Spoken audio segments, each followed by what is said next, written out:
Hey y'all, Trashy here. Back in Dayville again. Actually, right between Dayville and a little town in Tallapoosa County called New Site. Something happened here on March 27th, 1814. If you hadn't guessed it by now, we're at Horseshoe Bend.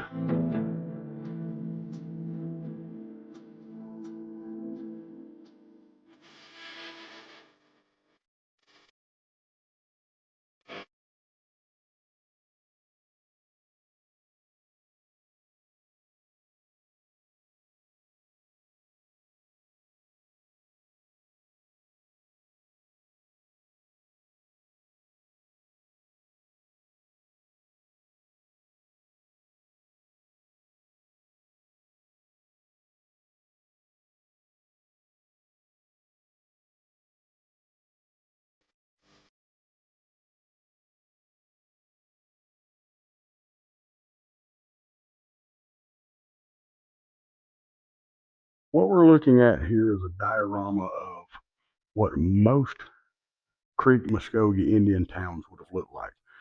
In the very center, you have what would be the ceremonial square, which actually would cardinal direction be north, south, east, and west.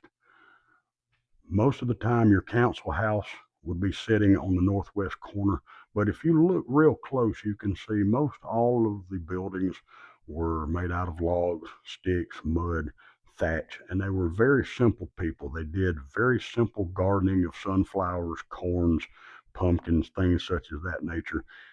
The vast majority of them did a lot of hunting. There were a lot of wooded areas, a lot of forested areas. So game being very plentiful, food being harvested once a year, your normal your normal Creek Muskogee Indian life was very simple compared to what we know it is today. In 1811, a Shawnee chief by the name of Tecumseh, he traveled to Tuckabashie, Alabama, which was home of the U.S. or the Creek National Council.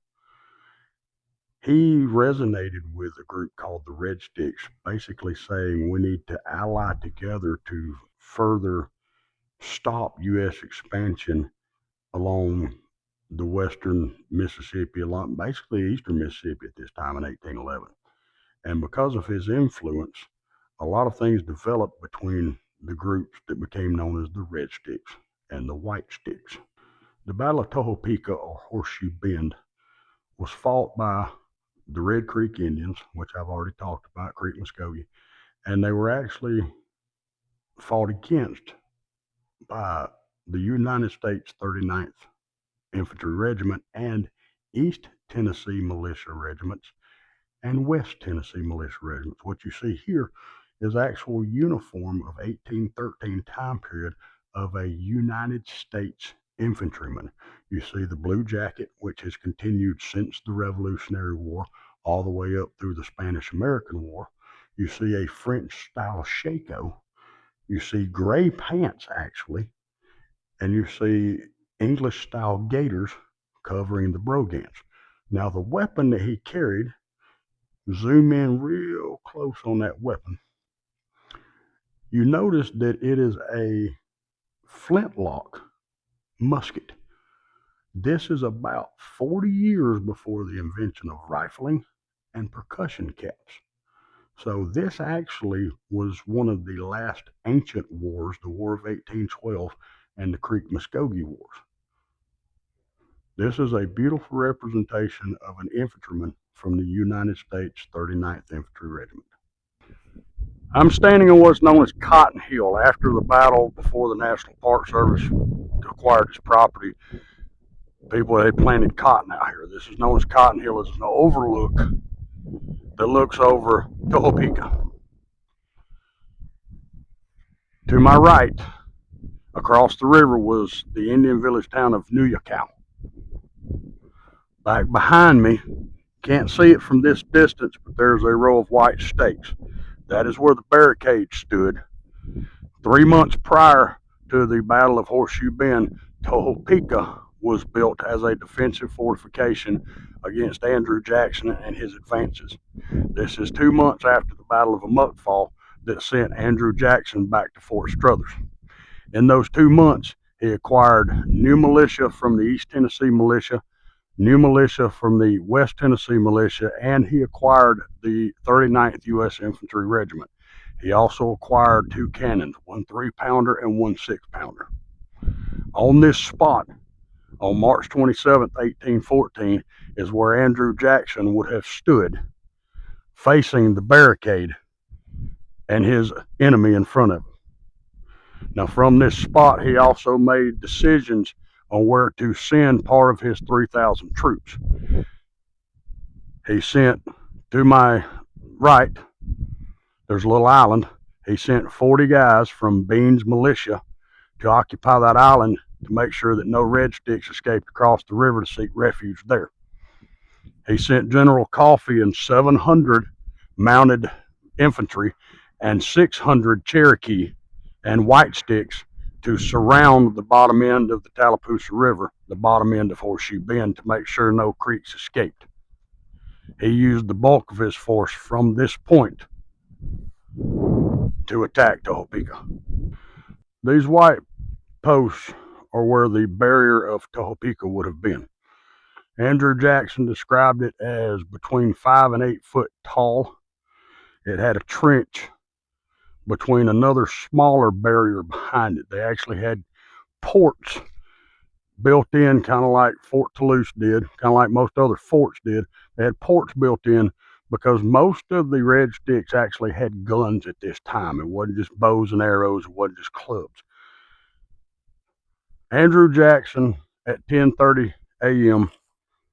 ordered his 2 cannons placed on the hill to start firing on this fortification. His goal was to knock a hole in it so that a frontal assault could actually get through the barrier. Those guns did no damage.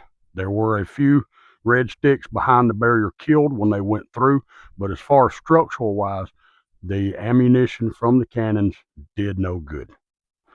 All right, you're looking at the barricade from the Tohopeka side. Behind me, you can see a blue artillery piece on top of a hill. That is where the artillery were placed. One was a 6, one was a 3-pound gun. Basically what that meant was one fired a 3-pound ball, the other one fired a 6-pound ball. From this point, you can see all the way across the field, they have an observation point up there. That was where Andrew Jackson led his militia and his infantry from. The bulk of the 2,000 men came across this entire open field to attack this point here. But that didn't happen until something else took place. You had 40 men on Beans Island. You had 1,300 men plus some friendly White Sticks surrounding the other side of the river. Those gentlemen stole canoes and actually came across the river to attack the village of Tohopeka here and start to burn it. At 10:30, the artillery did nothing, but at noon, when Andrew Jackson found out that they were being attacked from the rear by friendly Red Stick or friendly White Stick warriors, he launched a massive frontal assault with over 2,000 men across this open field to this barricade here. A couple of hundred yards southwest of Jackson's position at 10:30, he took 40 men and placed them on this island here, Colonel Bean and 40 Tennessee militia volunteers. His sole purpose was, in case the Red Sticks behind the fortification, the barrier of Tohopeka, decided to escape, they couldn't make it past the island. Now, just on the other side of the island is where he started stationing the other Tennessee militia, the 600 Creek or Cherokee Indians, and the friendly Creeks known as the White Sticks. This island actually did come into place because as soon as the village of Tohopeka started to burn, several Red Sticks tried to escape across the river here in canoes.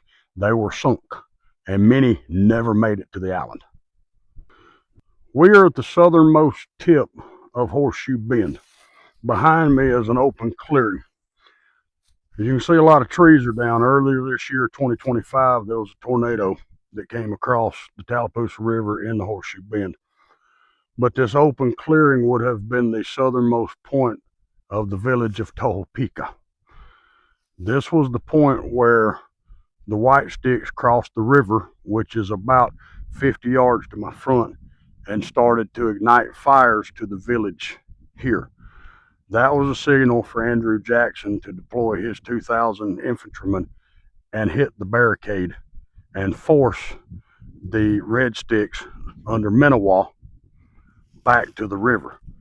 Unfortunately, when Minawa and the Red Sticks got to this point, they found the White Sticks, Cherokee Creeks, and the Cherokee had already crossed the river and stolen canoes. When they hit this point, it became a massacre. Many Red Sticks tried to make it another 50 yards to cross the river. Sadly, over 800 Red Stick Creeks lost their life between the Tohopeka barricade, the village, and the river. That is the day in Muskogee history that the river turned red.